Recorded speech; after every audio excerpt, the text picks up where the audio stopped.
Hello students, so welcome to this video. अब हम इस वीडियो में अपनी क्लास सिक्स की एनसीईआरटी की ज्योग्राफी का सेकेंड चैप्टर करने वाला है, that is globe latitudes and longitudes. See, without wasting any time, let's hop on to the introduction. Right, okay. Shape of the earth. जब भी कभी आपसे पूछा जाए कि अर्थ की शेप क्या है, आप कहेंगे अर्थ गोल है। ठीक है, इतना तो आप सबको पता होगा कि अर्थ गोल है। अब आपके मन में क्वेश्चन होगा, क्या अर्थ एग्जैक्टली स्फेयर है? अर्थ क्या एक फुटबॉल की तरह परफेक्टली राउंड है? कि अर्थ में कुछ, अर्थ की जो शेप है वो थोड़ी कुछ अलग है, थोड़े उसमें गड्ढे हैं, थोड़ा क्या शेप है अर्थ की, मैं आपको बताता हूँ। ठीक है, अर्थ एक ऑरेंज की शेप का है। आपने ऑरेंज देखा? Orange is something like this. ठीक है, जो उसके टॉप होते हैं ऑरेंज को थोड़े फ्लैट होते हैं। ठीक है, जो यू कैन से मिडल वाला पार्ट होता है थोड़ा बल्ज्ड आउट सा होता है। ठीक है, south pole is again flat. This is a kind of shape of a earth. ठीक है, फ्लैटर ऑन द पोल्स और bulged out at the equator. देखो आपके पास ये डायग्राम है, देखो यहाँ पे आप देख पा रहे हो अर्थ कितना बल्ज्ड आउट टाइप है। वेट अ सेकेंड, देखो अर्थ कितना बल्ज्ड आउट टाइप है, आप यहाँ पे देख पा रहे होगे, थोड़ा बल्ज्ड आउट सा है। वैसे ऊपर है, ऊपर थोड़ा ये फ्लैट टाइप है, नीचे भी थोड़ा फ्लैट है, बट ये पूरा इन्होंने इक्वेटर के लेवल पे दिखाया नहीं, थोड़ा ऊपर से दिखाया है ये। That's a whole different thing, but overall अगर मैं आप बात करूँ, earth is flatter on the poles and bulged out on the middle. Okay, to understand this observe a globe in your classroom. अब आपको अगर अर्थ की शेप के बारे में जानना है, अर्थ में कहाँ कहाँ पे कौन सी कंट्री लोकेटेड है, आपको अपनी क्लासरूम में कोई ग्लोब होगा आपके पास पड़ा हुआ, उसे एक तरह देख के समझना चाहिए। ठीक है, now what is a globe? ठीक है, globe is nothing but a miniature model of earth. This is the definition of globe. Globe is the miniature model of the अर्थ। ठीक है, सी अर्थ को जैसे ही you can say earth is a very big planet. ठीक है, अर्थ में बहुत सारी countries है, बहुत सारे ओशंस है। इन सारे ओशंस को एक छोटे से यू कैन से स्फेयर पे बना दिया है, and that sphere is known as globe. एक छोटा सा बॉल जिसके ऊपर पूरे अर्थ का मैप बना रखा है, that is known as globe. और in a very simple words और in a very NCERT words, we can say earth is nothing but a miniature, छोटा वर्जन ऑफ अर्थ। ठीक है, globe is a true model, ये भी आप कह सकते हैं। Globe is a exactly true model, जैसी अर्थ है वैसा ही ग्लोब होते हैं। ठीक है, ग्लोब का इन वेरियस साइजेस, ग्लोब अलग अलग साइजेस के होते हैं। कुछ ग्लोब बहुत बड़े होते हैं, जैसे ये वाला ग्लोब है, मतलब प्रॉपर टेबल पे रखा जा रहा है, बहुत बड़ा ग्लोब है ये। कुछ ग्लोब इतू से होता है जो जेब में फिट आ जाए आराम से, छोटू से होता है। कुछ ग्लोब क्या होते हैं, बलून की शेप में भी होते हैं। आपने देखा होगा जैसे मोहतरमा के पास देखो बलून टाइप का एक ग्लोब पड़ा हुआ है, राइट। तो बस यही चीज़ है, यही बात हो रही है। वेट अ सेकेंड, मैं इसको उड़ा दूँ ज़रा, क्या क्या चीज़ें मैंने की अभी। Okay, okay. The globe is rotatable like a spinning top of the potter's wheel. See, what is potter's wheel? ये देख रहे हो आप, ये वाला तो जो यू कैन से potter's wheel कहेंगे आप इसे। एक घड़ा, मिट्टी का घड़ा जिसके ऊपर बनाते हैं ना, जिस व्हील के ऊपर जो एकदम घूमता रहता है, उसी तरीके से ग्लोब भी अपने आप में ही घूमता रहता है। ठीक है, countries, continents and oceans are shown on the globe are in the correct size. और जितने जितने भी सारे ग्लोब के ऊपर कंट्रीज बना रखे, ओशंस बना रखे, वो एग्जैक्टली वही है जो रियलिटी में है। ठीक है, यूजुअली क्या होता है, मैप में कई कंट्रीज बहुत बड़ी दिखाई जाती है, बट एक्चुअली में बहुत छोटी होती है। वेरस ग्लोब में ये चीज़ें नहीं होती है। ग्लोब में जो जैसी कंट्रीज है बिल्कुल वैसी ही दिखाई जाती है। Okay, locating points on a sphere. जब भी आपको, अब मान लो, अब कभी भी किसी स्फेयर के ऊपर, आपने अर्थ के ऊपर कोई भी अपनी लोकेशन बतानी है, आप कैसे बताओगे? ठीक है, let's just take an example, ये आपका घर है। ठीक है, ये कहाँ लोकेटेड है? राउंड अबाउट नागपुर के अराउंड ये आपका घर, चलो मध्य प्रदेश में आपका घर है। ठीक है, एग्जाम्पल ले रहा हूँ मैं। ठीक है, तो आपको बताना है कि मेरा घर कहाँ पे, आपको कैसे बताओगे? आपको क्या आपके पास कोई रेफरेंस पॉइंट है? मान लो आज के टाइम पे तो चलो स्टेट्स, कंट्रीज, ये सब कुछ है जिसके थ्रू आप अपना एड्रेस वर्ड्स में लिख सकते हो। अगर आपको वर्ड्स में नहीं लिखना, कोऑर्डिनेट्स में आपको अपना एड्रेस बताना है, आप कैसे बताओगे? ठीक है, बहुत ज़्यादा टफ हो जाता है। तो हमारे स्कॉलर्स है, हिस्टोरियंस है, उन्होंने क्या किया, पहली बात, जो अर्थ है, अर्थ को ग्रिड्स में बांट दिया। ठीक है, अर्थ में बहुत सारी लाइनें बना दी। ठीक है, ताकि वो इजीली बता सके कि इस लाइन के पास मेरा घर है। ठीक है, इस वजह से हिस्टोरियन ने पहली बात बहुत सारी अर्थ में लाइनें लगा दी। ठीक है, अब आपने बताना है कि आपका घर कहाँ, बोल दोगे कि भाई देखो, टॉप से फर्स्ट, सेकंड और थर्ड, थर्ड लाइन में आपने जाना है, और साइड्स, वेट, बीच वाली लाइन से एक और दो और तीन, तीसरी लाइन के पास जाना है, और यहाँ पे कहीं पे इंटरसेक्ट होगा, इसके अराउंड मेरा घर लोकेटेड है। ठीक है,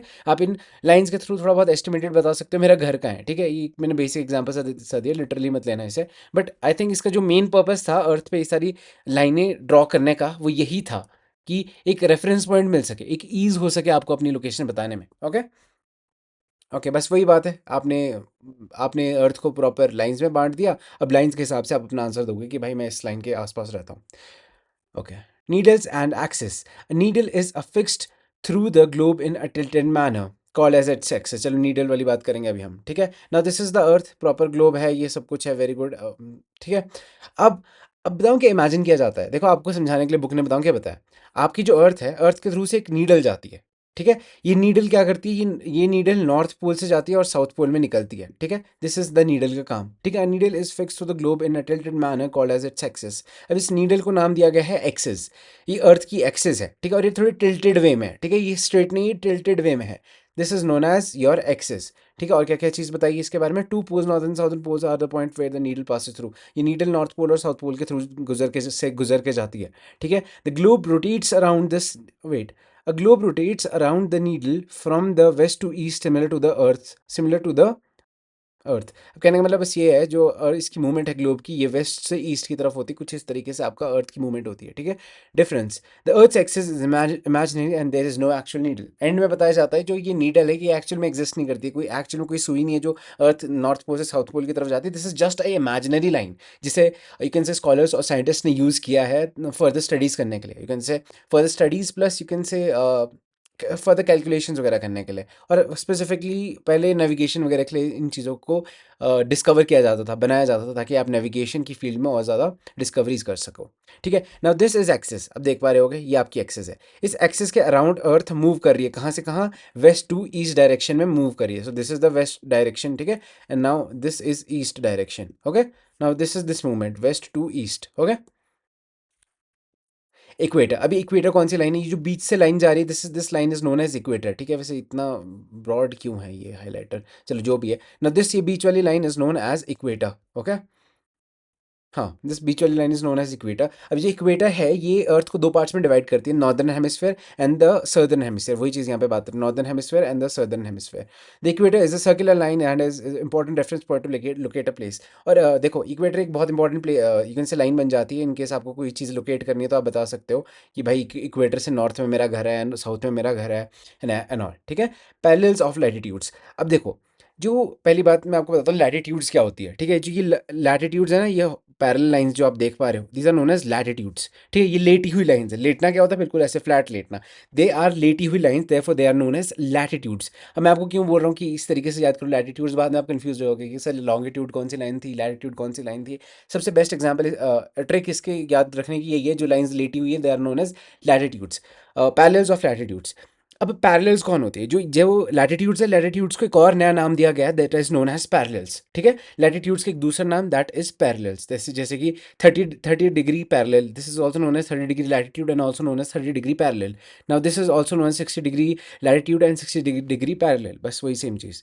latitudes are measured in degrees. Latitude किस तरीके, किस यू कैन से किस मेजरिंग यूनिट से मेजर की जाती है, ये डिग्रीज में मेजर की जाती है, ठीक है। Equator is equal to 0 degrees, equator की क्या डिग्री है, इक्वेटर 0 डिग्री पे लोकेटेड है, okay. Measurement of latitude, distance from the equator to the either pole is equal to 1/4 of the earth surface. कहने का मतलब बताऊँ क्या, इक्वेटर से नॉर्थ पोल तक 90 degree proper, in total 90 degrees का एंगल है, in the sense proper, in the sense दोनों तरफ इक्वेटर के ऊपर और इक्वेटर के नीचे टोटल 90 डिग्रीज पड़ती है, बस यही चीज़ है इस पॉइंट में लिखी हुई, ठीक है। बाकी ये जस्ट आपके कन्फ्यूजन के लिए मत याद करो, नॉट एट ऑल इंपॉर्टेंट। बहुत ज़्यादा कॉम्प्लिकेटेड हो जाएगा अगर मैं आपको समझाऊँ, तो इससे अच्छा ना ही याद रखो तो ठीक है, okay. 90 degree northern latitude is known as north pole. जो नॉर्थ पोल की क्या, you can say north pole के क्या कोऑर्डिनेट्स है और नॉर्थ पोल की क्या वैल्यू है, wait a second. North pole is located at exactly 90 degree latitude, 90 degree latitude north, whereas south pole is located at 90 degree south southern latitude, ठीक है। बस यही चीज़ है basic, nothing much important. I think एक point मैं भूल रहा हूँ यहाँ पे, ओके। हाँ, okay. Parallels north of the equator are known as northern latitude. जो जितने भी सारी ये पैरेलल लाइंस है, जितने भी लैटिट्यूड्स इक्वेटर से ऊपर पड़ते हैं, इन्हें नॉर्दर्न लैटिट्यूड्स कहा जाता है। वेयर जितनी भी सारी पैरेलल लाइंस इक्वेटर के नीचे आती हैं, इन्हें सर्दर्न लैटिट्यूड्स कहा जाता है, ठीक है। Latitude values are followed by N और एस। जितनी भी सारी लैटिट्यूड्स हैं, इनकी वैल्यू में के साथ सिंबल लगाया जाता है एन और एस का, ठीक है। एन और एस क्यों लगाई जाती है, मान लो अगर आपने कोई लैटिट्यूड शो करनी है जो नॉर्दर्न हेमिस्फेयर में, तो आप उसके साथ एन लगाओगे। जो भी लैटिट्यूड यू कैन से इक्वेटर से नीचे है, उसके साथ आप ऐसे लगाओगे शो करने के लिए कि वो सर्दर्न हेमिस्फेयर में लोकेटेड है। वरना अगर आप सिर्फ 30 डिग्री लिख दोगे तो बंदा कंफ्यूज हो जाएगी कि कौन से 30 डिग्री की बात हो रही है, नॉर्थ वाले या साउथ वाले, ओके। वही चीज़ यहाँ पे लिख रखी है, ठीक है। Examples of the latitude, Chandrapur Maharashtra is 20 degree latitude and the Belo Horizonte in Brazil is around 20 degrees south southern latitude. कहने का मतलब क्या है, महाराष्ट्र में एक जगह पड़ती है, मैं आपको थोड़ा बहुत बेसिक यहाँ पे बता देता हूँ, वेट पहले मैं इसको एरेज कर दूँ, ओके। महाराष्ट्र की कोई जगह पड़ती है, जैसे मान लो ये 15-15 का गैप है, तो मान लो ये इस एरिया के आसपास महाराष्ट्र की कोई जगह पड़ेगी, ठीक है। वेयर एज जो महाराष्ट्र की जो ये चंद्रपुरा जगह है वो राउंड अबाउट इसी पैरेलल के राउंड पड़ेगी। जब चलो ये तो अभी यूएसए की तरफ है, जैसे ही आप ग्लोब को उल्टा करोगे, ठीक है, इसी पर्टिकुलर ग्लोब को जैसे ही आप उल्टा करोगे तो ये प्रॉपर महाराष्ट्र के पास पहुंच जाएगा, ठीक है, उसी जगह पे जहाँ पे चंद्रपुरा लोकेटेड है। बेलो हराइजन, देखो मुझे पता है कि ब्राज़ील ये कंट्री है, अब बेलो हराइजन कहीं यहाँ कहीं लोकेटेड होगा, क्योंकि this is going to be approximately 20 degree, तो बेलो हराइजन यहाँ कहीं होगा। मुझे कैसे पता लग रहा है इनके बारे में कि मुझे देखो, मुझे पढ़ना आ रहा है, देखो यहाँ 0 डिग्रीज है, यहाँ 15 डिग्रीज है, 15 डिग्रीज कहीं यहीं कहीं पे ही 20 डिग्री साउथ लोकेटेड होगा, और यहाँ पे 20 डिग्री साउथ की बात हो रही है, तो मैं एज्यूम कर रहा हूँ कि ये राउंड अबाउट यहाँ होगा। वेरएज महाराष्ट्र का मुझे कैसे पता लगा, 0 डिग्री यहाँ पे है, 30 डिग्री नॉर्थ ये है, ये 15 डिग्री नॉर्थ है, और 50 डिग्री नॉर्थ से ऊपर ही कहीं 20 डिग्री नॉर्थ होगा।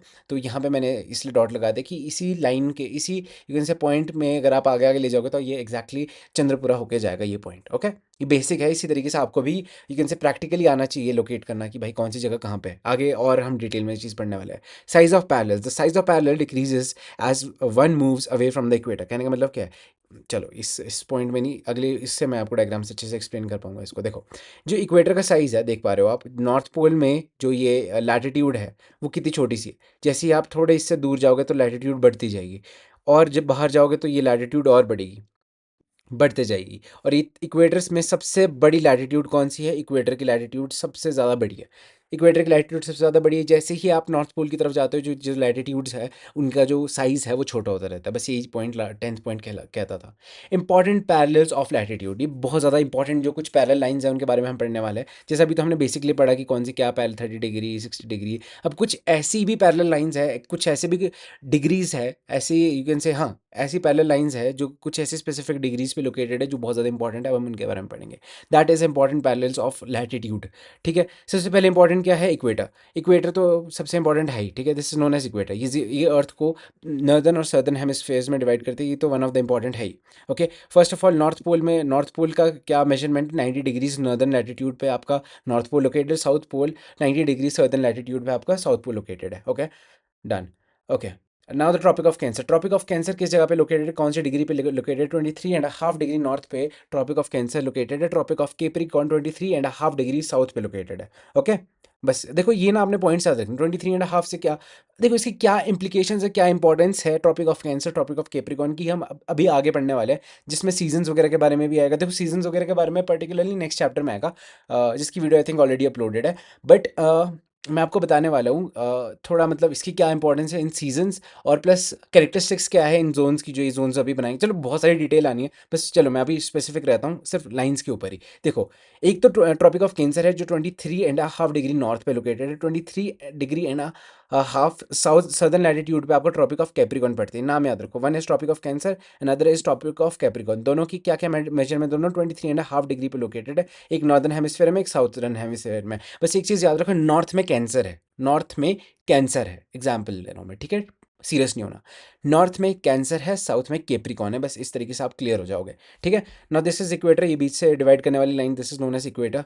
Then we have the Antarctic circles. Antarctica कहाँ पे है, एंटार्क्टिका कहाँ पे है, सुना होगा आपने एंटार्क्टिका के बारे में। एंटार्क्टिका साउथ में है, जो साउथ पोल है, साउथ पोल के आसपास एंटार्क्टिका है, या हम कह सकते हैं कि साउथ पोल के आस एंटार्क्टिका के आसपास साउथ पोल है। ठीक है, एंटार्क्टिका साउथ में, देयरफॉर जो नीचे वाला सर्कल है उसे आप एंटार्क्टिक सर्कल कहोगे। एंटार्क्टिक सर्कल किस डिग्री लैटिट्यूड में लोकेटेड है, 66.5 डिग्री लैटिट्यूड पे। देखो 66.5 डिग्री लैटिट्यूड पे, साउदर्न हेमिस्फेयर की बात हो रही है, ठीक है, 66.5 डिग्री सदर्न लैटिट्यूड में आपका एंटार्क्टिक सर्कल लोकेटेड है। वेयर एज नॉर्थ में आर्टिक सर्कल है, नॉर्थ में आर्टिक सर्कल है, साउथ में एंटार्क्टिक है, नॉर्थ में आर्टिक है। जो आर्टिक सर्कल है वो किस डिग्री लैटिट्यूड पे लोकेटेड है, it is located at 66.5 degree northern latitude. ठीक है, बस ये बेसिक सी लाइंस है, बस इनको याद रखना आपने। एक इक्वेटर है, tropic of cancer, tropic of Capricorn, equator, Arctic circle, Antarctic circle, बस ये यूनिट्स है बेसिक, आपको ये याद रखनी है। जैसे कि एक तो 66.5 डिग्री है और 23.5 डिग्री है, बस इन दोनों को याद रखना, नीचे सेम टू सेम ये हो जाएगा। और दूसरी चीज़, जो ये डायग्राम है इसे बिल्कुल याद करना है। मैं एक बार आपके पास इरेज कर लेता हूँ, आपने स्क्रीनशॉट लेना है, जो लेना है आप इजीली ले सकते हो। वैसे इंटरनेट में ये डायग्राम्स हज़ारों अवेलेबल है, बुक में भी आपके पास पड़ा होगा। ओके, आई थिंक मेरे पास अगला बुक वाले है। बस ये देखो, जो इक्वेटर है, इक्वेटर अर्थ को कुछ इस तरीके से डिवाइड करती है जिस तरीके से ये ऑरेंज बीच से कटा हुआ है। ओके, एग्जाम्पल दिया मैंने ये। सो दिस इज द डायग्राम जो आपकी बुक में दे रखा है। एक बार इसमें भी मैं आपको बता देता हूँ क्या क्या चल रहा है। Right. So this is known as the tropic of Cancer. This line 23.5 degrees north पे जो लैटिट्यूड लोकेटेड है, that is Tropic of Cancer. Now Tropic of Capricorn is southern latitude at 23.5 degree south. ठीक है, बस ये दोनों चीज़ें same है, बस नॉर्थ और साउथ का डिफरेंस है. एंटार्क्टिक सर्कल ये साउथ पे लोकेटेड है, आर्टिक सर्कल जो नॉर्थ पे लोकेटेड है, बस सेम चीज़. ठीक है, this is Arctic circle, now this is Antarctic circle, that's it. Done. Heat zones of the अर्थ. अब देखो, मैंने आपको अभी भी इंपॉर्टेंट लाइंस के बारे में बताया है. अब मैं उन्हीं लाइन से रिलेटेड हमारे कुछ कंसेप्ट हैं उसके बारे में मैं आपको बताने वाला. Excuse me please.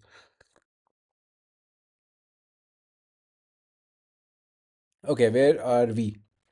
Now we have the torrid zone. Torrid zone कौन सा है? ट्रॉपिक ऑफ कैंसर और ट्रॉपिक ऑफ केप्रिकॉन के बीच से में जो डिस्टेंस, जो यू कैन से एरिया बन रहा है, जो रीजन बन रहा है, that is known as a torrid zone.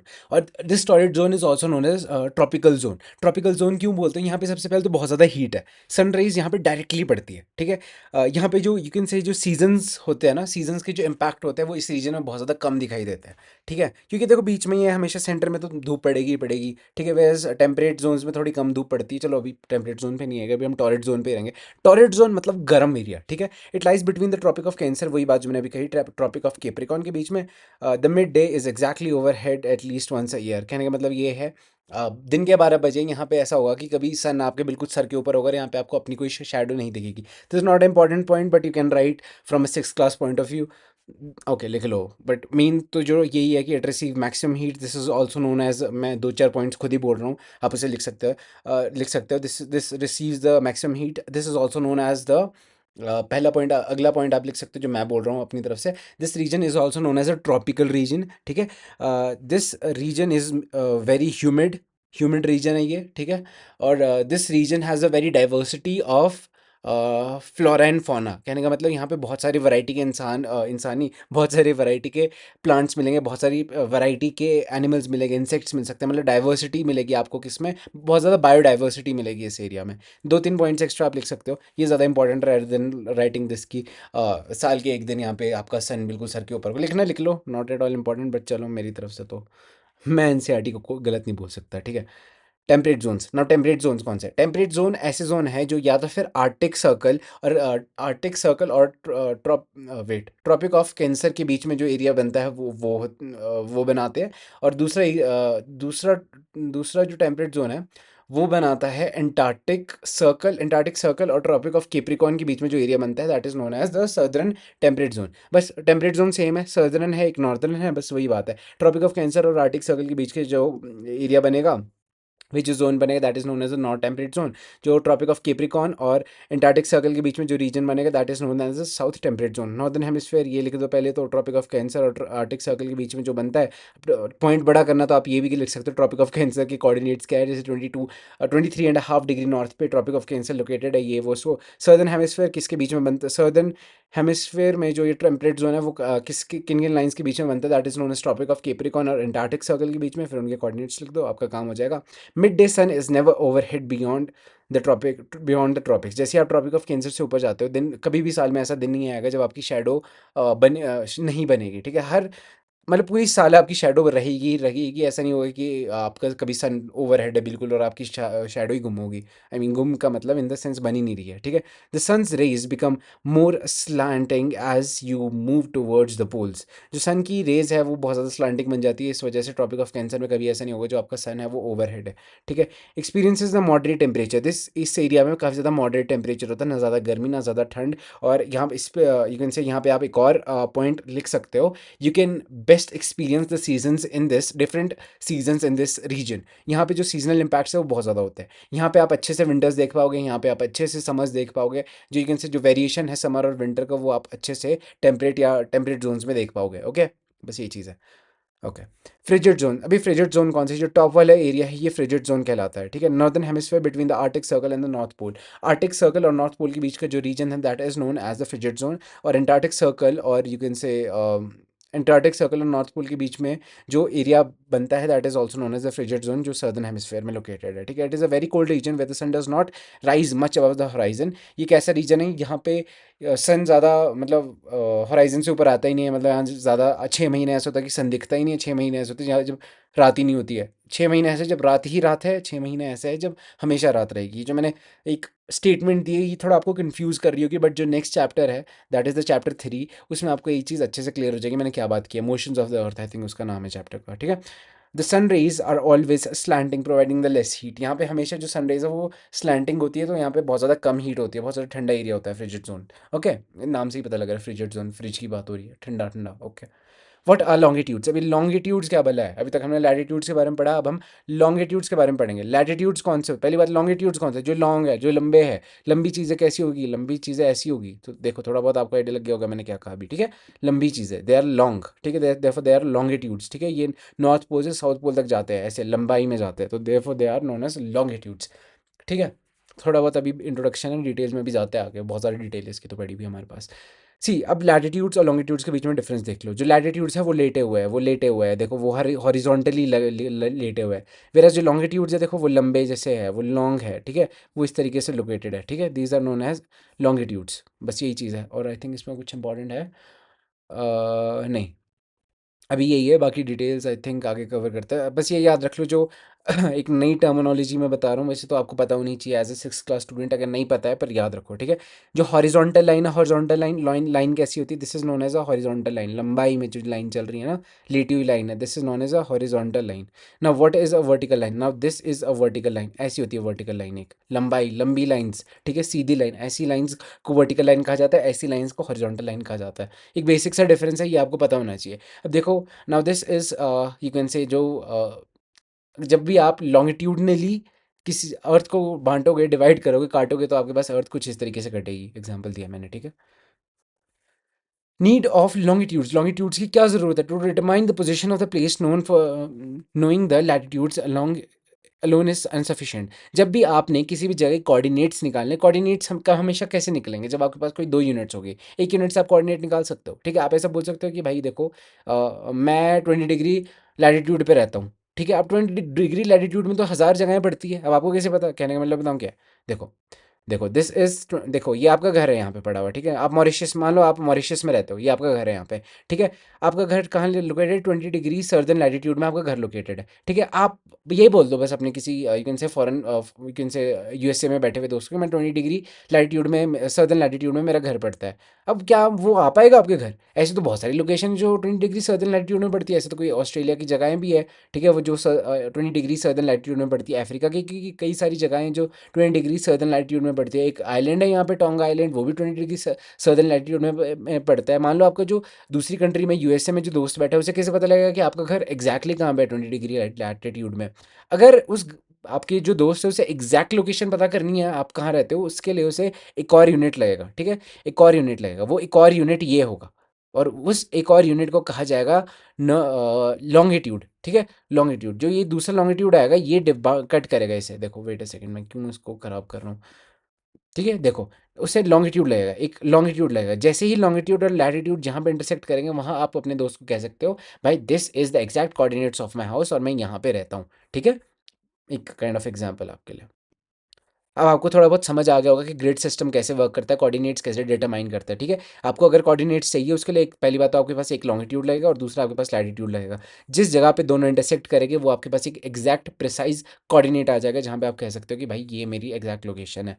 Okay, अगर मान लो मैं आपको एक होमवर्क देता हूँ, अगर आपको, चलो शेयर नहीं करना कभी, बट अगर आपको अपने घर का कोऑर्डिनेट्स चाहिए, आप कैसे निकालोगे। मैं सीधी सी बात है, आप गूगल मैप से चले जाओ, अपने घर के ऊपर लॉन्ग प्रेस करो, वहाँ पे आपको कुछ नंबर्स लिखे हुए आ जाएगा, नॉर्थ, कुछ बहुत लंबा सा नंबर लिख के आएगा, वो आपके घर के कोऑर्डिनेट्स कहेंगे, ठीक है। ये तो बड़ा सिंपल था ना कि 20 degree northern latitude, southern latitude, but और डिटेल में प्रिसाइज जाना है तो आपके पास वो आएंगे जो आपको गूगल मैप्स पे एक लंबा सा नंबर मिलेगा, राइट।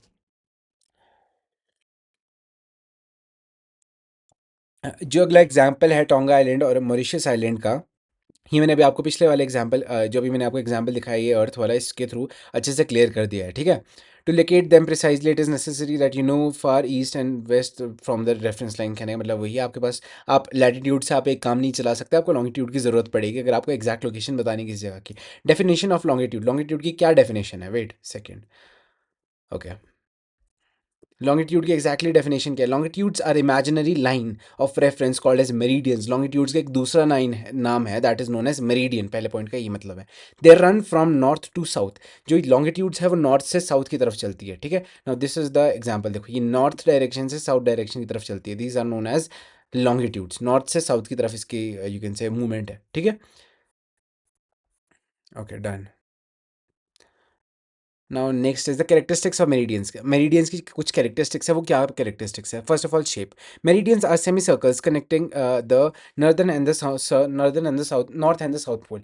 सी जो मेरिडियंस है वो सेमी सर्कल में होती है। देखो आपने अभी पढ़ा, चलो मैं एग्जाम्पल के ऊपर आता हूँ अभी थोड़ा सा, वेट अ सेकंड, मैं पहले पॉइंट्स क्लियर कर देता हूँ। Distance, the distance between the meridian decreases steadily as they approach the poles, ठीक है। फर्स्ट मैं एग्जाम्पल आपको देता हूँ, ठीक है। जो आपकी मेरिडियंस है, पहली बात वो सेमी सर्कल होती है, ठीक है। वो पहली बात, एक सेकेंड, आपकी सेमी सर्कल होती है, देखो वो नॉर्थ पोल से चलेगी चलेगी चलेगी, ये साउथ पोल तक चलती रहेगी, ठीक है। ये बैक नहीं चलेगी, ये कभी अपने रिवर्स नहीं चलेगी, ये बैक की तरफ नहीं चलेगी। देखो आपके पास इक्वेटर थी, इक्वेटर तो पूरा का पूरा गोला एक चक्कर काटती थी, ठीक है। वेरस जो मेरिडियंस है वो सिर्फ सेमी सर्कल है, वो यहाँ से शुरू होगी साउथ पोल पे एंड हो जाएगी, इससे पीछे नहीं चलेगी ये। Now this is I think this is what degree, I think यहाँ पे गिवन नहीं है ये।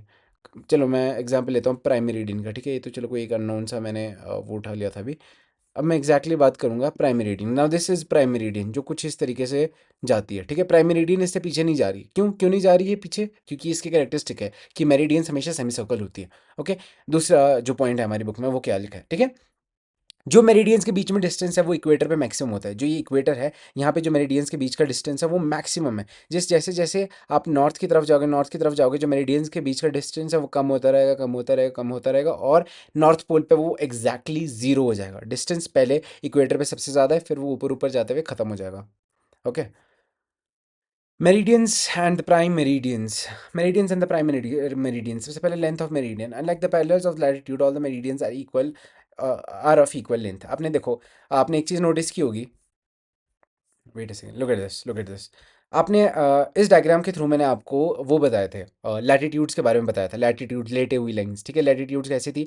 इक्वेटर सबसे बड़ी थी, फिर थोड़ी ये छोटी होती जाती, छोटी होती जाती थी, नॉर्थ पोल के अराउंड ये बहुत ज़्यादा छोटी हो जाती थी। मैक्सिमम सबसे बड़ी लेंथ किसी भी यू कैन से लैटिट्यूड की कहाँ पे थी? इक्वेटर के पास थी, ऊपर आते आते वो शॉर्ट हो जाती थी, okay.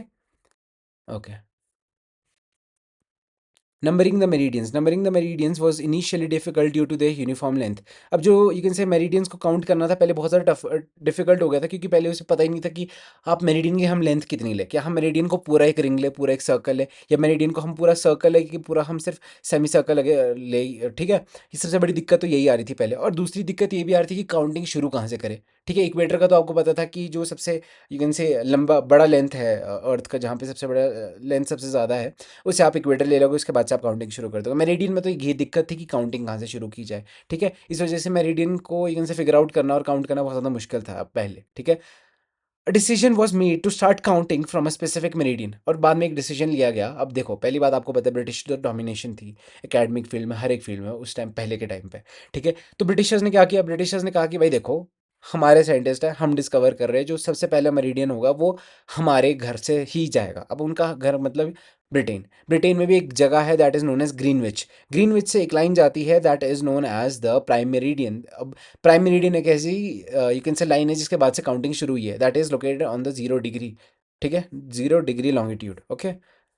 The prime meridian which passes through the Greenwich location on the British royal observatory, ये हो गया, ठीक है। Prime meridian, the prime meridian is assigned a value of the 0 degree latitude, भी मैंने आपको बता दिया। प्राइम जो मेरिडियन है इसकी इसकी क्या वैल्यू, इसकी 0 डिग्री लैटिट्यूड इसकी वैल्यू है, ठीक है। फ्रॉम द प्राइम मेरिडियन के बाद से ये राइट की तरफ अलग काउंटिंग होती है, लेफ्ट की तरफ अलग काउंटिंग होती है, जैसे मैं आपको दिखाता हूँ, ठीक है। Now this is 0 degree latitude, ठीक है। वेट अ सेकेंड, ना दिस इज 0 डिग्री लैटिट्यूड, ठीक है। यहाँ से काउंटिंग इधर के लिए अलग होती है, ठीक है। फिर उसके बाद लेफ्ट के लिए अलग होती है, राइट के लिए अलग होती है। ईस्टर्न हेमिस्फेयर की जो डिग्रीज की काउंटिंग है वो अलग होती है, और वेस्टर्न हेमिस्फेयर की जो डिग्रीज की काउंटिंग है वो अलग होती है, बस ये कहा है इस पॉइंट में, okay. Division of the earth, the prime meridian and the 180 degree meridian divides the earth into two equal parts. अब मान लो जो आपको पहली बात ना, प्राइम मेरिडियन सिर्फ सुनो, मेरी बात सुनो, जो प्राइम मेरिडियन है वो यहाँ से लेके यहाँ तक है सिर्फ, ठीक है। प्राइम मेरिडियन नॉर्थ पोल से लेके साउथ पोल तक जाता है, ठीक है, सेमी सर्कल है। अब आपको अगर प्राइम मेरिडियन को पूरा सर्कल बनाना है, उसके लिए आपको जो 180 डिग्री वाली जो मेरिडियन है उसे भी लेना पड़ेगा। जब जैसे ही आप 180 डिग्री मेरिडियन और प्राइम मेरिडियन को साथ में लेते हो,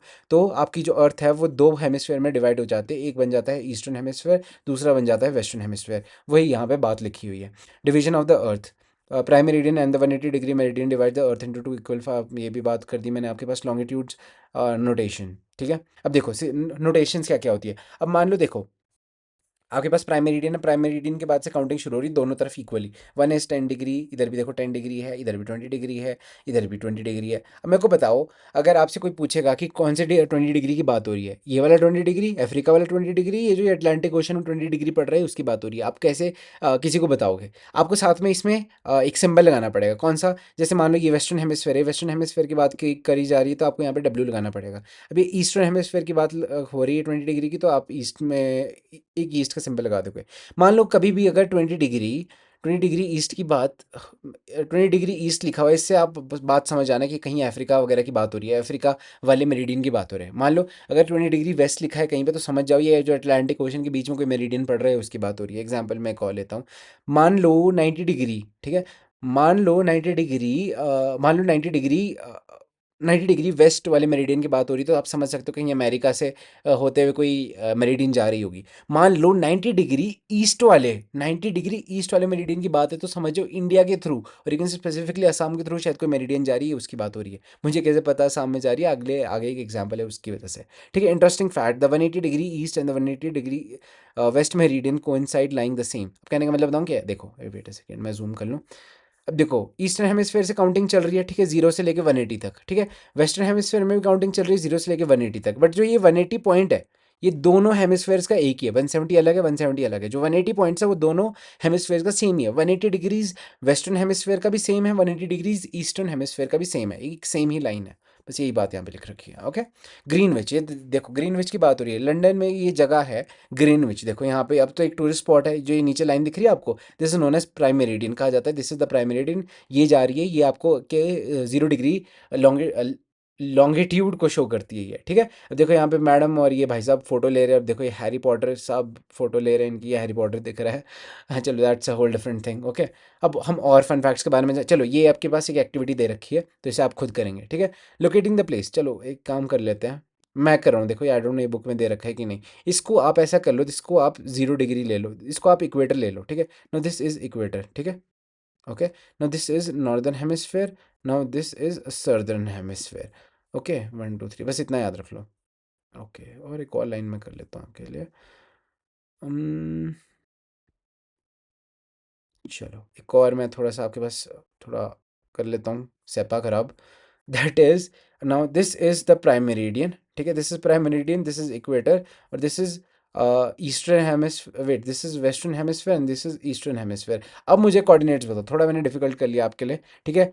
grid of latitude and longitude, अब देखो parallels of the grid of parallels and latitudes, parallels of latitude, parallels और मेरिडियंस के साथ आप प्रॉपर कोऑर्डिनेट्स निकाल सकते हो। कहने का मतलब यही है, जब आपके पास पैरेलल होगा, पैरेलल मतलब लंबे लेटे हुए, लैटिट्यूड होगा, ठीक है, और आपके पास एक मेरिडियन होगा, जब वो इंटरसेक्ट करेगी इसकी वजह से आपको एक एग्जैक्ट लोकेशन मिल पाएगी। पहला पॉइंट यही बात करता है। Example, Dhubri Assam is situated in 20 degrees northern latitude, ये 20 डिग्रीज नॉर्दर्न लैटिट्यूड में सिचुएटेड है। तो इमेजिन कर लो थोड़ा सा आप ना कि 20 डिग्री, वेट यहाँ पे ना गिवन है अर्थ का है, हाँ अर्थ यहाँ पे अच्छे से गिवन ही नहीं है कहीं पे। वेट अ सेकेंड, हाँ ये मिल जाएगा, ये मिल जाएगा, मिल जाएगा। देखो इक्वेटर कहाँ है, इक्वेटर कहाँ है, इक्वेटर कहाँ है, चलो यहाँ पे इक्वेटर भी नहीं दे रखी मान, चलो this let's just resume this is the equator, ठीक है। इक्वेटर में यहाँ कहीं पे, ऐसे नहीं बात बनेगी, ये तो बहुत ज़्यादा assumptions पे चल रहा है काम ना। अम्म, चलो यार एग्जाम्पल ना फिट नहीं बैठ रही, क्योंकि मेरे पास परफेक्ट एक ग्रिड मैप नहीं है, इस वजह से तो मैं आपको नहीं बता पाऊंगा। वरना होता तो मैं आपको अभी लोकेट करके बता देता कि ये जो ये लोकेशन है ये लोकेट करके दिखा देता। बस आप इमेजिन कर लो 20 degree northern, now this is 26 degree northern latitude पे आपका, यू कैन से लैटिट्यूड पे असम, असम का जो ऊपरी एरिया है वो लोकेटेड है। अब वो 26 डिग्री पे तो बहुत सारी जगहें लोकेटेड होगी, सिर्फ 26 डिग्री पे धूबरी थोड़ी लोकेटेड होगा, कई सारी जगहें लोकेटेड होगी। अब आपको कैसे पता है 26 डिग्री के एग्जैक्टली कहाँ पे धूबरी लोकेटेड है? उसके लिए आपको क्या लगेगा, दूसरा आपके पास दूसरा लॉन्गिट्यूड लगेगा। अब जहाँ से ये 90 डिग्री वाला लॉन्गिट्यूड जाएगा, ठीक है, ये जो 90 डिग्री वाला लॉन्गिट्यूड जाएगा, जहाँ पे ये 26 वाले डिग्री को इंटरसेक्ट करेगा, वो जो एग्जैक्ट पोजीशन पॉइंट होगा वो आपका धूबरी का पॉइंट होगा। Okay. Okay. Practical exercise to be to understand the concept, ठीक है। ड्रॉ द ग्रिड, ठीक है। सबसे पहले आपके पास क्या है, आपको कहा गया है कि ग्रिड बनाओ, जैसे मैंने आपके पास ये ऑलरेडी बुक में दे रखी है, तो जो मेरी एडिशन है उसे हम थोड़ा बाद में स्टडी करेंगे। अभी सिर्फ आप इसे पुराने वाले ग्रिड को ही देखो जो आपकी बुक में दे रखा है, ठीक है। Labelling, label the grid rows with numbers. अब पहली बात, जो ये रोज है आपकी, उसे आप नंबर्स से लोकेट कर दो, ठीक है। रिप्रेजेंट ईस्टर्न, अरे यार ये तो आपके पास दे रखा है बुक में यार, तो मैंने क्यों किया ये? वेट अ सेकेंड, चलो इसको एक सेकंड के लिए भूल जाओ, ठीक है। थोड़ा मैंने आपकी बुक में तो ऑलरेडी इंडिकेशंस दे रखी है। अब ये चीज़ एज्यूम की हुई है, जो ये 1 2 3 है, ये जो ये नंबर्स है, ये आपके ईस्टर्न, ये जो आपकी ईस्टर्न लॉन्गिट्यूड्स है, ठीक है, ये ईस्टर्न हेमिस्फेयर के 1 2 3 4 है, ठीक है। ये जो आपका, this is the perfectly sphere, ठीक है, ये आपके ईस्टर्न हेमिस्फेयर में ये आपका ग्रिड लोकेटेड है, ठीक है, ये ज्यूम कर रखा है इन्होंने, ठीक है। The label the horizontal rows with letters, जो हॉरिजॉन्टल रोज है इसे लेटर्स के थ्रू आपने मार्क करना है, ठीक है, लेटर्स के थ्रू इसमें मार्क करना है आपने। अब ये जो लेटर्स है, अब ये लेटर्स भी एज्यूम किया गया है कि ये लेटर्स कहाँ पे है, ये नॉर्दर्न हेमिस्फेयर के जो लैटिट्यूड्स है, और जो से जो लैटिट्यूड्स हॉरिजॉन्टल लाइंस है, ये नॉर्दर्न हेमिस्फेयर में लोकेटेड है, कहीं इधर लोकेटेड है, ठीक है, ठीक है। पहली बात तो ये इस साइड थे, ईस्टर्न हेमिस्फेयर में थे, ईस्टर्न हेमिस्फीयर में लोकेटेड थे, प्लस ये नॉर्दर्न हेमिस्फीयर में लोकेटेड है, तो ये यहाँ की बात हो रही है, ठीक है। थोड़ा बहुत आपकी बुक में थोड़ा कंफ्यूजिंग कर रखे हैं इन्होंने, बट चलो यही ले लो, ठीक है। अब मान लो आपसे पूछा हुआ है कि अब इसमें अब एक और अकॉर्डिंग टू दिस एक्टिविटी, अब मार्क कर लो कुछ भी रैंडम पॉइंट, जैसे यहाँ पे आपकी बुक ने कह रखा है सर्कल्स बना दो, इंटरसेक्टिंग लाइंस के ऊपर सर्कल्स बना दो, जैसे मान लो एक ए कर दो, बी कर दो, सी कर दो, डी कर दो, ई कर दो, ठीक है, ऐसे लेबल कर दो रैंडमली से।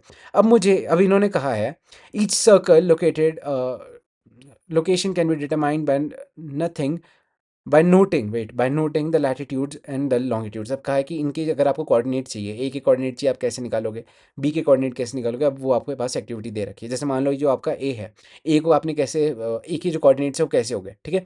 फर्स्ट ऑफ ऑल, जो आपकी इसकी लैटिट्यूड है वो क्या है, वो नॉर्दर्न हेमिस्फीयर की लैटिट्यूड है, दैट इज बी, ठीक है। बी एन लिख दोगे आप, क्यों? पहली बात तो आपकी बुक में कह रखा है कि ये नॉर्दर्न हेमिस्फेयर में लोकेटेड, ठीक है, तो नॉर्दर्न लैटिट्यूड है, जो ये बी है वो नॉर्दर्न लैटिट्यूड है, ये इक्वेटर से ऊपर की बातें हो रही है, ठीक है। दिस इज द कोऑर्डिनेट्स, मैं कोऑर्डिनेट्स लिख रहा हूँ, ठीक है। बी नॉर्थ, और ये ईस्टर्न हेमिस्फेयर में लोकेटेड है, तो वन वन क्या हो जाएगा आपका, wait, this is one, one east, one east, now this is going to be the coordinate, ठीक है। अब आई थिंक यही इसका आंसर होगा, B N latitude and the one east वो लॉन्गिट्यूड, ठीक है। अब यही चीज़ है, चलो मैं आपको एक डी का निकाल के दिखाता हूँ, ठीक है। डी के क्या कोऑर्डिनेट्स है, डी के कोऑर्डिनेट्स हो जाएगा ई नॉर्दर्न लॉन्ग लैटिट्यूड, लैटिट्यूड मैं अच्छे से लिख नहीं पा रहा हूँ, बट चलो थोड़ा बहुत हो ही जा रहा है मेरे से, ठीक है। It is located on E north पे ये लोकेटेड है, प्लस इसका जो इसका जो लॉन्गिट्यूड है वो है, that is 3 east, 3 east longitude, 3 east longitude, ये आप इसके कोऑर्डिनेट्स, चलो मैं अच्छे से लिख नहीं पा रहा हूँ, बट आप थोड़ा बहुत समझ पा रहे होगे मैंने किस तरीके से कोऑर्डिनेट्स निकाले, ठीक। This is just simple very easy exercise, ये ज़रूर करनी है आपने। आप खुद अपने रफ वेट सेकेंड, आप अपनी रफ नोटबुक में इस चीज़ को बनाएं और प्रैक्टिस करें। थोड़ा आपके ना प्रैक्टिकलिटी में थोड़ा आगे चल जाओगे आप, बाकी कुछ नहीं है। बाकी एग्जाम्स में पूछते, I don't know, most probably नहीं पूछते, रट्टा चलता है आपके एग्जाम में, जहाँ तक मुझे पता है, बट ये प्रैक्टिकल है, ये ज़रूर आपको पता होना चाहिए, ठीक है। Task, identify and record the location on the other circles on the grid, ये बस आपके लिए टास्क है कि जो बाकी सारे बचे हैं इनकी भी आप कोऑर्डिनेट्स लिख के बताओ, okay. Longitudes and the time, longitude और टाइम के बीच में क्या क्या रिलेशन है, अब हम उसके बारे में यहाँ पे पढ़ने वाले हैं। Wait a second, okay. Measuring time using the earth's movement, अब अर्थ की मूवमेंट से आप टाइम मेजर करोगे, किस तरीके से करोगे? नेचुरल टाइम कीपर्स, पहले टाइम किस तरीके से मेजर किया जाता था? पहले मेजर किया जाता था टाइम को सन और अर्थ के मूवमेंट के थ्रू, ठीक है। आप मून को देखते थे कि आज मून कितना बड़ा है, फिर कितना बड़ा है, एक दिन अमावस्या आ रही है, फिर वापस मून वापस राइज कर रहा है, बड़ा हो रहा है, बड़ा हो रहा है, फुल मून बन रहा है, फिर मून छोटा हो रहा है, छोटा हो रहा है, न्यू मून बन रहा है, मतलब अमावस्या की रात आ रही है, कोई भी मून नहीं है। तो इस मूवमेंट को भी एक टाइम को रिकॉर्ड करने के लिए आई थिंक यूज़ किया जाता था पहले के टाइम पे। फिर बाद में क्या आया, सन की मूवमेंट, यू कैन से जैसे सनसेट और डेली मूवमेंट है, यू कैन से जैसे सूरज उगने और सूरज ढलने को भी एक टाइम मेजरमेंट टूल की तरह यूज़ किया गया कि भाई देखो सुबह हो गई, अगला दिन हो गया, इससे भी आप टाइम मेजर करने लग गए थे उस टाइम पे। ठीक है, पुराने टाइम में एक और तरीके से टाइम मेजर किया जाता था आपकी परछाई देख के, कि भाई देखो जब आपकी परछाई सबसे छोटी होती है तो मतलब भाई अभी मिड डे है, ठीक है, पूरा दिन है अभी, ठीक है। अब आपको पता है अर्थ की आपकी जो परछाई है वो लंबी होती जा रही है, होती जा रही है, होती जा रही है, मतलब भाई टाइम जा रहा है, टाइम जा रहा है, शाम होती रह रही है, ठीक है। ये वही बात है। तो prime meridian, I don't know about you, but ये मैंने काफ़ी बार ऑब्जर्व किया है टाइम को, मैंने काफ़ी बारी यू कैन से परछाई को देख के ज़रूर मेजर किया है, ठीक है। चलो आप रिलेट नहीं कर पाओगे, चलो बट ऐसे ही चलो, ठीक है। Prime meridian and the time when the sun is at the highest point in the sky, ये हो गए ना सारे पॉइंट्स, हाँ हो गए ये सारे पॉइंट्स।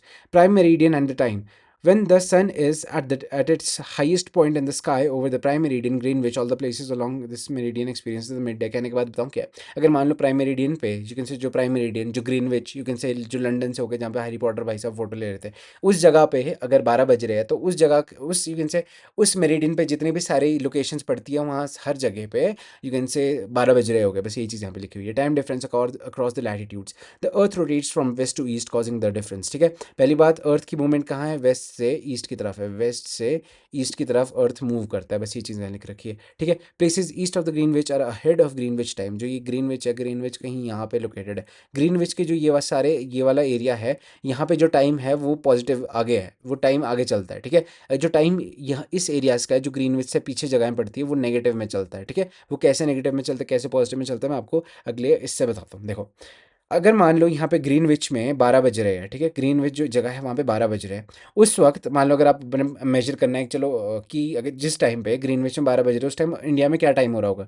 अगर जिस टाइम लंदन के ग्रीनविच जगह में 12 बज रहे हैं तो उस टाइम इंडिया में क्या टाइम होगा, 5.5 आवर आगे, 5.5 आवर शाम हो रही होगी। अगर ग्रीनविच में दिन है तो इंडिया में शाम होनी शुरू हो चुकी होगी, क्यों, इंडिया का टाइम आगे, इंडिया में टाइम ज़्यादा आगे चल रहा है। ठीक है, ग्रीनविच में अगर 12 बज रहे हैं इंडिया में उस टाइम 5:30 बज रहे हैं, शाम के 5.5 आवर चले हुआ है। ठीक है, अब वही बात आप अमेरिका की करोगे, 5, चलो ठीक है, तो राउंड अबाउट मान लो जैसे मान लो ग्रीनविच में 12 बज रहे हैं, ठीक है, तो अमेरिका में क्या टाइम चल रहा होगा, अमेरिका में उस टाइम 7 बज रहे होंगे। ठीक है, बस ये बेसिक सी चीज़ है यहाँ पे। ठीक है, मान लो ये इस लोकेशन की बात हो रही है, ग्रीनविच में अगर दिन के 12 बज रहे हैं उस टाइम अमेरिका में सुबह के 7 बज रहे होंगे। ठीक है, यहाँ पे टाइम पीछे चल रहा है, यहाँ पे टाइम 12 बज रहे हैं, इधर टाइम पीछे चल रहा है, इन द सेंस 7, अभी सिर्फ सुबह के 7 ही बजे है। ठीक है, और यहाँ पे टाइम इतना आगे चल रहा है कि यहाँ पे शाम भी हो चुकी है। देखो इधर सुबह है, इधर 12 बजे, देखो इधर मॉर्निंग का टाइम है, इधर आफ्टरनून हो चुकी है, और इधर अभी इवनिंग चली हुई है। अब देखो कितना डिफरेंस है टाइम में, आगे कौन है, इंडिया वगैरह आगे है, ये वाला एरिया टाइम में आगे है, ये वाला टाइम पे अभी 12 बज रहे हैं सिर्फ, अभी यहाँ पे सुबह ही चल रही है, और इधर तो बल्कि रात हो रही होगी, रात ही चली होगी, सुबह की रात ही चली हुई है, ऐसे सुबह भी क्यों बोलनी। ठीक है, तो this is the kind of a scenario जिस तरीके से टाइम कैलकुलेट होता है। थोड़ा बहुत कन्फ्यूजिंग था बट चलो थोड़ा बहुत आपको समझ आ गया होगा क्लास 6 के लेवल तक। ठीक है, rate at which rate at which time differs, the earth rotates 360 degrees in 24 hours। जो अर्थ को पूरा 360 डिग्रीज का चक्कर लगाना पड़ता है, देखो 360 डिग्रीज कैसे का चक्कर अर्थ लगाता है, first of all 180 degrees eastern hemisphere का, 180 डिग्रीज वेस्टर्न हेमिस्फेयर का, दोनों को प्लस कर दोगे 180 180 आपके पास क्या बनेगा 360 डिग्रीज। टोटल 360 डिग्रीज लॉन्गिट्यूड को ट्रेवल करने में कितना टाइम लगेगा, 24 डिग्रीज। ओके, और फिर 24 आवर्स लगेंगे। ठीक है, इससे आप हमें क्या पता लग जाता है, 1 घंटे में। ठीक है, इस यू कैन से इस गिवन डेटा से हमें एक चीज़ पता लगता है, 1 घंटे में 15 डिग्री मेरिडियंस क्रॉस करती है। 1 घंटे में कितनी डिग्री आगे जाएगा, यू कैन से टाइम की जब 1 घंटे का टाइम है उसमें कितने ज़्यादा मेरिडियंस लगेंगे 1 घंटे में को क्रॉस करने में, 15 यू कैन से 15 डिग्रीज लगेंगे 1 आवर में। ठीक है, समझ पा रहे हो थोड़ा बहुत मैं क्या बोलना चाह रहा हूँ आपको। एग्जाम्पल मैं यहाँ से देता हूँ। ठीक है, एक तो इतना ज़्यादा मैंने गंदा कर रखा है बोर्ड को, ओके स्क्रीन को, मैं बैड। सो देखो ना, दिस इज़ 1 आवर। ठीक है, 1 आवर। अब 1 घंटे का जो ये गैप है इसमें टोटल कितने मेरिडियंस पड़ेंगे, यहाँ पे टोटल 15 डिग्रीज पड़ेंगे। ओके, एक और मैं आपको मेथड बता सकता हूँ, उसके लिए मेरे को ग्रिड चाहिए। ठीक है, वेट अ सेकेंड, हाँ थोड़ा बहुत ये, yes yes yes, exactly this one, exactly this is,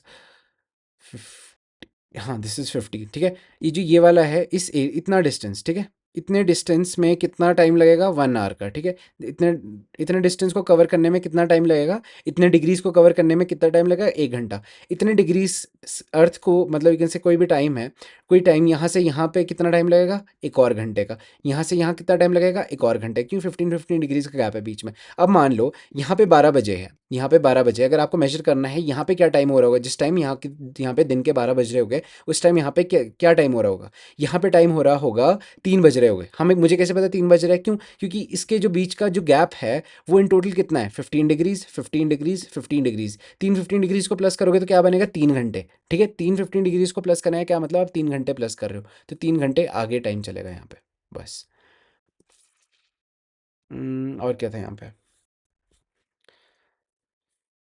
night 15, हाँ बस वही चीज़ है। इन वन डे, अब देखो 1 डिग्री का भी यहाँ पे हमारे बुक में मेजर बता रखा है, 1 डिग्री को ट्रेवल करने में कितना टाइम लगेगा, और 1 डिग्री के डिस्टेंस को कवर करने में कितना टाइम लगेगा, 4 मिनट लगते हैं। बस ये बेसिक सा मैथ है यहाँ पे, थोड़ा बहुत आप इसको याद कर सकते हैं और ईजी है ये सब कुछ। ठीक है, example of calculation at 15 degree is the time will be, बस ये मैंने अभी आपको एग्जाम्पल बताया ग्रीनविच के। अगर 15 डिग्रीज आगे की आप बात करेंगे तो वहाँ पे क्या टाइम हो रहा होगा, 15 डिग्री ग्रीनविच से 15 डिग्रीज आगे क्या टाइम हो रहा होगा, वहाँ पे 1 बज रहे होगे। मान लो ग्रीनविच में 12 बज रहे हैं, 15 डिग्री आगे ग्रीनविच के क्या टाइम चल रहा होगा, वहाँ पे 1 बज रहे होगे दिन के, 12 बजे दिन के। ठीक है, यहाँ पे 12 बज रहे हैं, यहाँ पे दिन के 1 बज रहे हैं, क्यों, 15 डिग्रीज आगे।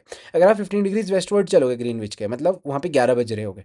तो इस तरीके से कुछ टाइम वर्क करता है। ठीक है, एक और बार मैं आपको अच्छे से एक्सप्लेन कर देता हूँ। ठीक है, कुछ नहीं छोड़ना आज। देखो, चलो हाँ ठीक है, मान लो जैसे ये है, ये वाला, चलो दिस इज़ 15 डिग्रीज, यहाँ कहीं पे 15 डिग्रीज लोकेटेड है। ठीक है, वेयर एज इधर भी, इधर 15 डिग्रीज ईस्ट लोकेटेड है। ठीक है, इधर 15 डिग्रीज वेस्ट लोकेटेड है। मान लो प्राइम मेरिडियन में अगर यहाँ पे 12 बज रहे हैं, तो 15 डिग्रीज वेस्ट में क्या टाइम हो रहा होगा, वहाँ पे 11 बज रहे होंगे, क्यों, यहाँ पे टाइम पीछे है, यहाँ पे टाइम नेगेटिव में चलता है। वेयर एज 15 डिग्रीज वेस्ट में टाइम क्या, अगर मान लो प्राइम मेरिडियन में 12 बज रहा है और 15 डिग्रीज वेस्ट में उस टाइम क्या टाइम हो रहा होगा, +1, क्यों, 15 डिग्रीज को ट्रेवल करने में कितना टाइम लगता है, 1 घंटा है, जो अभी हमने पीछे पढ़ा, वही चीज़ है। बहुत ज़्यादा डिटेल होगी, आई होप आप लोगों को समझ आ रहा होगा मैं क्या पढ़ा रहा हूँ। ठीक है, at 180 degree it is midnight, कहने का मतलब ये है कि अगर प्राइम मेरिडियन पे 12 बज रहे हैं, तो जो 180 डिग्री है, जो प्राइम मेरिडियन के बिल्कुल पीछे है, प्राइम मेरिडियन को एक्सटेंड करके जो बैक में पड़ता है 180 डिग्रीज, वहाँ पे उस टाइम रात के 12 बज रहे होंगे, टाइम ऊपर टोटली ऑपोजिट होगा आपका 180 डिग्रीज प्राइम मेरिडियन के। ठीक है, okay. Local time, local adjustment time. A watch can be set at to 12 o'clock when the sun is at its highest point in the sky midday. This time is the local time of a specific place. ये आपके use में नहीं होती कभी भी, इस basis पे अपने घर की घड़ी को मत सेट करना। ये जस्ट एग्जांपल दे रखा है। मान लो आपने अपनी जगह का, अपनी इवन से जहाँ पे भी आप रहते हो वहाँ का एग्जैक्ट टाइम लगा निकालना है, एग्जैक्ट टाइम। उसके लिए आपको बताऊँ क्या करना पड़ेगा, आपको बस धूप का इंतज़ार करना है कि धूप टॉप पे कब पहुँचती है, 12 बजे का टाइम। ठीक है, जब आपका परछाई वगैरह बहुत कम बनेगी, कुछ एग्जांपल आप इस तरीके से ले सकते हो। ठीक है, जब सन टॉप पे होता है, ठीक है, नून का टाइम। ठीक है, जब सन बिल्कुल आपके सर के ऊपर होगा, वो टाइम आपने उसको, उस टाइम पे आपने अपनी घड़ी को 12 बजे पे सेट करना है, और उसके बाद आपकी जो घड़ी है वो एग्जैक्ट टाइम पे सेट हो जाएगी, आपकी लोकेशन के हिसाब से, आपकी कंट्री के लोकेशन के हिसाब से नहीं। मैं बहुत अलग चीज़ें हैं ये, आपकी कंट्री की लोकेशन के हिसाब से नहीं, आपके बिल्कुल एग्जैक्ट घर की लोकेशन के हिसाब से आपको पता लग जाएगा कि टाइम क्या है। ठीक है, ये बहुत अलग चीज़ है, मैं आपको आगे बताऊंगा क्या डिफरेंस है इसके बीच में। This time is the local time of the specific place, ये प्लेस की बात हो रही है अभी, कंट्री की नहीं। हर हमारी कंट्री में आपको क्या लगता है, आपकी जो घर पे घड़ी है वो किस तरीके से सेट हो रखी है। वैसे तो नहीं है कि आपके घर वाले कभी बाहर गए होगे, धूप देखे होगे, भाई सन कहाँ पे, सन बिल्कुल सर के ऊपर है, इस टाइम पे मैं अपनी घड़ी का टाइम 12 बजे का सेट कर देता हूँ, ऐसे तो नहीं किया होगा। ठीक है, एक्चुअल में क्या होता है, जितनी सारी कंट्रीज़ है वो एक टाइम डिसाइड कर देती है, वो बोलती है कि भाई देखो 12 बज रहे तो 12 बज रहे, तो पूरी कंट्री में 12 बजे, तो गुजरात में भी 12 बज रहे हैं, हिमाचल में भी 12 बज रहे हैं, यू कैन से असम में भी 12 बज रहे हैं, अरुणाचल प्रदेश में भी 12 बज रहे हैं, नागालैंड में भी 12 बज रहे हैं, हर जगह 12 बज रहे हैं। अगर इस टाइम 12 बज रहे हैं तो हमारी कंट्रीज़ ऐसा क्यों करती है, कंट्रीज़ ऐसा इसलिए करती है ताकि कंट्रीज़ में एक यूनिफॉर्मिटी मेंटेन रहे। ठीक है, ऐसा ना हो कि भाई एक जगह अलग टाइम है, एक जगह अलग टाइम है। Can you just excuse me for a minute please, wait a second, kindly excuse me for this. ठीक है, I need to charge my phone actually. ठीक है, आई होप अब सारा कैमरा ठीक होगा। हाँ, okay, done. Okay, we were at a watch can be set to 12, ये सब कुछ हो गया। Uniform location time on a meridian, ठीक है, all places on the same meridian of a longitude share the same local time. कहने का मतलब क्या है, बैक टू द, मेरे को ना यहाँ पे एक ग्लोब रखना चाहिए था, पर मैंने क्यों नहीं रखा इस स्लाइड में। कहने का मतलब क्या है, जैसे मान लो 50 डिग्री की लैटिट्यूड पे जो टाइम हो रहा होगा ग्रीनलैंड में, ये ग्रीनलैंड है यहाँ पे, वही टाइम यहाँ पे ब्राज़ील में भी फॉलो होगा, वही टाइम। बाकी तो चलो ऐसा मैंने वो लिया है कि जहाँ पे कोई लोकेशन भी नहीं बढ़ती है, चलो मैं ये वाला लूँ। चलो मैं ये वाला लेता हूँ, ठीक है। मान लो ये वाली मेरिडियन है, ये 90 डिग्री मेरिडियन चल रहा है यहाँ पे, ठीक है। 90 डिग्री मेरिडियन का जो टाइम कनाडा में यहाँ पे होगा, वही टाइम यहाँ पे अमेरिका में भी होगा, और वही टाइम यहाँ पे मेक्सिको में भी फॉलो, पनामा आई थिंक, या पनामा वगैरह, आई डोंट नो, दूसरी कंट्रीज है यहाँ पे, वहाँ पे भी फॉलो होगा। ऐसे यही टाइम हर पूरी मेरिडियन में सेम टाइम फॉलो होने वाला है यहाँ पे, ठीक है। कहने का मतलब ये, अगर यहाँ पे 12 बज रहे हैं तो यहाँ पे भी 12 बज रहे हैं, इस पॉइंट पे भी 12 बजेंगे, मेक्सिको साइड भी 12 बजेंगे, अमेरिका साइड भी 12 बजेंगे, अमेरिका साइड भी 12 ही बजे होंगे। ओके, बहुत बेसिक सा एग्जांपल था, पता नहीं क्यों तो मैंने इतना डिटेल में पॉइंट समझाया आपको, सेवन्थ वाला। That makes no sense. Standard time, अब स्टैंडर्ड टाइम क्या चीज़ है, why standard time is necessary. Standard time क्या है? हर एक कंट्री डिसाइड करती है कि हमने अपनी पूरी कंट्री का स्टैंडर्ड टाइम सेट करना है। क्यों स्टैंडर्ड टाइम सेट करना है, ठीक है? ताकि जो सबकी घड़ी है उनका टाइम हमेशा सेम रहे। क्यों? अब भाई देखो, मीटिंग स्टार्ट होनी है 8 बजे, अब आपकी वॉच में 8 बजने में आई थिंक 2 से 3 मिनट कम में लगेंगे। एक एक भाई साहब है, उनकी वॉच में अभी 8:30 हो रहा है, दूसरे भाई साहब आ रहे हैं, उनकी वॉच वॉच में कुछ अलग ही टाइम है। तो ऐसा ना हो, तो हमारी कंट्री डिसाइड करते कि हम सिर्फ एक ही टाइम फॉलो करेंगे, ठीक है। बेशक हमारा सन उस टाइम ओवरहेड ना हो तब भी चलेगा, बट टाइम हम एक ही फॉलो करेंगे, ठीक है। Okay, local time varies between place location on wait places location on the different longitudes. Examples, अब देखो, जो द्वारिका गुजरात है और जो डिब्रूगढ़ असम में है, they have the difference of 1 hour and 45 minutes। कहने का मतलब बताऊँ क्या इसका? गुजरात में का जो द्वारका द्वारका वाला एरिया है, I think that is somewhere here और somewhere here, I don't remember, ठीक है, कुछ यहाँ कहीं पे द्वारका वाला एरिया है। और दिस इज असम का कौन सा एरिया है ये? Dibrugarh, I don't know Dibrugarh कहाँ है, I think it's located at 90 degree. Dibrugarh is located in 90 degree. चलो यहाँ पे ले लेते हैं एग्जाम्पल के लिए हम, डिब्रूगढ़ इज लोकेटेड हियर। तो ये जो दोनों एरियाज है, इसके बीच में टाइम डिफरेंस कितने का है? 1 hour and 45 minutes। कहने का मतलब, अगर यहाँ पे 12 बज रहे हैं, ठीक है, मैं एग्जाम्पल लेता हूँ, अगर यहाँ पे सन बिल्कुल सर के ऊपर है, दैट इज 12 बज रहे हैं यहाँ पे, तो यहाँ पे बताऊँ क्या टाइम हो रहा होगा? यहाँ पे 1:45, ऑलमोस्ट 2 बज रहे हो गए, ठीक है। टाइम डिफरेंस कितना बड़ा है यहाँ पे? देखो, यहाँ पे शाम ज़्यादा जल्दी हो जाएगी, ठीक है, यहाँ पे शाम बड़ी जल्दी हो जाएगी। नहीं नहीं, वेट, मैं कुछ गलत बोल रहा हूँ इसमें, आई थिंक, नहीं, वेट, हाँ, यहाँ पे शाम थोड़ी लेट होगी, क्यों? क्योंकि यहाँ पे जो सन है, आई थिंक ओवरहेड वो 1.42 आवर्स, हाँ कुछ ऐसे ही होने वाला है। चलो इसको ज़्यादा डिटेल में नहीं जाएंगे, इसके थोड़ा यहीं पे रखते हैं। It is difficult to arise in the preparation of the time table for the trains. अब इस सबसे बड़ी दिक्कत क्या है? चलो मेन मुद्दे की बात पे आते हैं, मैं थोड़ा ज़्यादा आपको ज़्यादा एग्जैक्टनेस पे ले जा रहा हूँ, बट हम थोड़ा मुद्दे पे आते हैं अब। क्या क्या आएंगे हम मुद्दे पे? देखो, असम और डिब्रूगढ़ के बीच में 1 hour and 45 minutes का डिफरेंस है, जो कि बहुत बड़ा डिफरेंस है। अब डिब्रूगढ़ अपना अपना अलग टाइम फॉलो करेगा, गुजरात अगर अपना टाइम फॉलो करेगा। इससे सबसे बड़ी दिक्कत बताऊँ क्या होगी? ट्रेन के टाइम टेबल है भाई, ट्रेन इतने बजे पहुंचनी है, सबसे बड़ी दिक्कत है। डिब्रूगढ़ वाले बोलेंगे कि अभी तो हमारे 12 नहीं बज रहे हैं, गुजरात वाले बोलेंगे हमारे तो 12 बज गए, तो ट्रेन अभी तक क्यों नहीं चली है डिब्रूगढ़ से, हमारे तो 12 बज चुके हैं। और वो लोग बोलेंगे हम ट्रेन नहीं चलाएंगे क्यों, अभी तो हमारे यहाँ 12 ही नहीं बजे। तो जो टाइम डिफरेंस है, जो यू कैन से टाइम क्लैश होगा, एक कन्फ्यूजन होगी, इस वजह से हमारी कंट्री एक सेम टाइम टेबल फॉलो करती है। अब सेम केस फ्लाइट का भी है। डिब्रूगढ़ वाले फ्लाइट ही नहीं छोड़ रहे, वो बोल रहे हैं हमारे यहाँ 12 ही नहीं बजे, गुजरात वाले बोल रहे हैं हमारे यहाँ तो जल्दी 12 बज चुके हैं, ठीक है, बस वो बात है, ठीक है। Multiple longitudes, adapting the standard time, इसी इन्हीं मतभेदों के बाद हमारी कंट्री ने डिसाइड किया कि हम एक टाइम फॉलो करेगा, और वो टाइम कौन सा टाइम होगा? जो कि हम डिसाइड करेंगे इस बीच वाली लाइन से।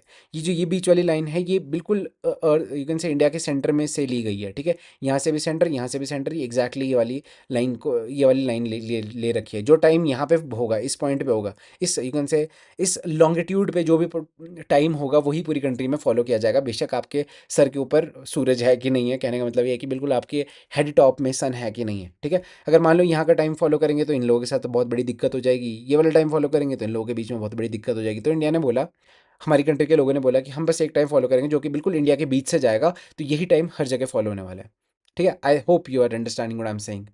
Adapting the standard time, the countries adapt the local time of the central meridian as their standard time। Central meridian को ये standard time अपना बना देंगे। This ensures the uniformity across the country। इसकी वजह से यूनिफॉर्मिटी होगी, ठीक है। कहने का मतलब 12 बजे की मीटिंग्स 12 बजे ही होगी, वो 1 बजे या 1:45 पे नहीं होगी, ठीक है।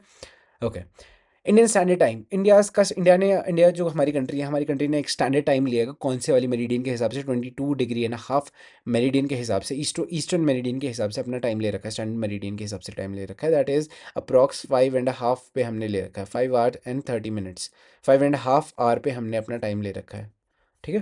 बस यही है। This local time at the meridian is taken as the Indian standard time. This is also known as ICT, IST, Indian standard time, ठीक है।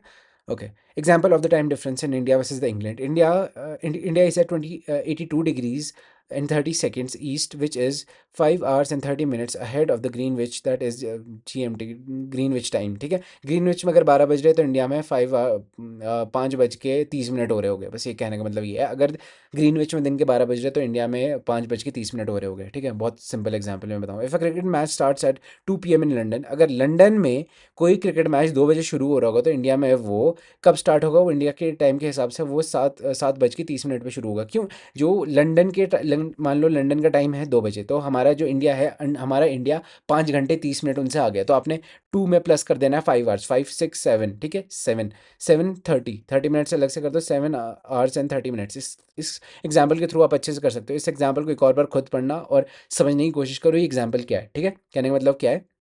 अगर कोई मैच लंदन में 2 बजे शुरू हो रहा है तो इंडिया में वो कितने बजे टीवी पर टेलीकास्ट होगा? इंडिया के टाइम के हिसाब से वो कितने बजे टेलीकास्ट होगा? ठीक है, हमें पता है कि इंडिया लंदन से 5 घंटे 30 मिनट आ गया, तो आप क्या करोगे? लंदन के इस टाइम में 5 घंटे 30 मिनट ऐड कर दोगे, दैट विल मेक इट 7 बज के 30 मिनट का time. Okay, multiple standard times in the larger countries. अब देखो कई कंट्रीज, देखो इंडिया तो एक छोटी कंट्री, ठीक है, ऐसे तो बहुत बड़ी है, बट फिर भी मतलब चौड़ाई के हिसाब से थोड़ी छोटी है। ठीक है, तो हमें पता है कि भाई इंडिया में तो एक यू कैन से टाइम जोन के हिसाब से बढ़िया काम चल रहा है। एक ही आप मेरिडियन, आपने स्टैंडर्ड मेरिडियन ले लिया टाइम के लिए, तो बढ़िया चल रहा है स्टैंडर्ड टाइम, इसी के IST के बेसिस पे चल रहा है। अब कई सारी कंट्रीज है जिनके बहुत सारे में यू कैन से टाइम जोन है, जैसे आप पिछले मैप में देख पा रहे होगे। जो इंडिया है, इंडिया का तो देखो एक ही टाइम जोन है। वेरएज़ आप रशिया का देखो, रशिया के कितने सारे टाइम जोन है, एक टाइम जोन, दो टाइम जोन, तीन टाइम जोन, चार, पाँच, 6 7 8 9 10, आई थिंक एक और यहाँ पे है, 11, इन टोटल 11 टाइम जोन्स है रशिया के। ठीक है,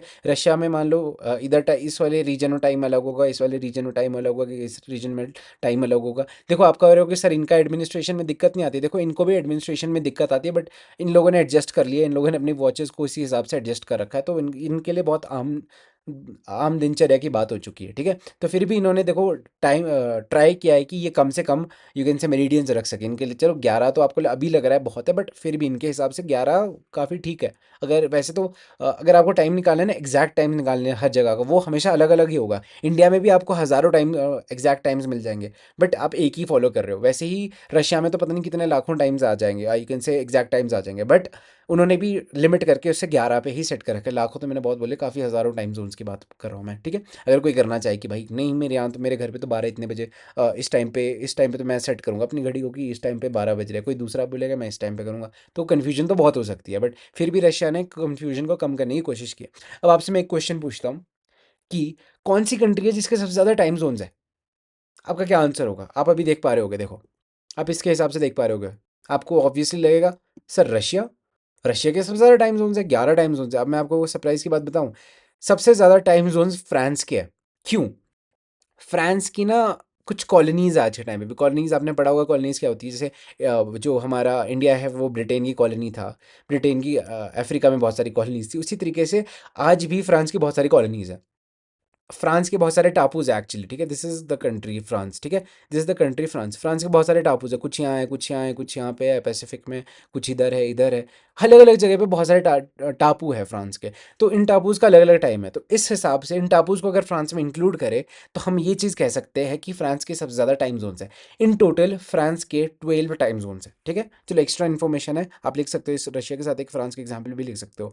time zones, the earth is divided into 24 time zones, each covering the 15 degrees of longitude.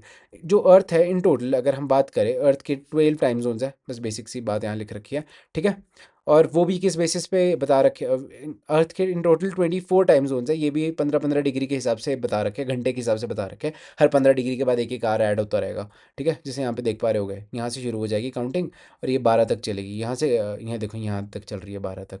अब यहाँ से काउंटिंग शुरू होगी, ये भी यहाँ तक 12 तक चलेगी, तो इन टोटल 24 टाइम जोन है हमारे अर्थ के, 24 टाइम जोन है। ठीक है, each time zone represents a difference of 1 hour, हमेशा 15 डिग्री 1 आवर को रिप्रेजेंट करती है। पिछले एग्जाम्पल में बहुत डिटेल में गया।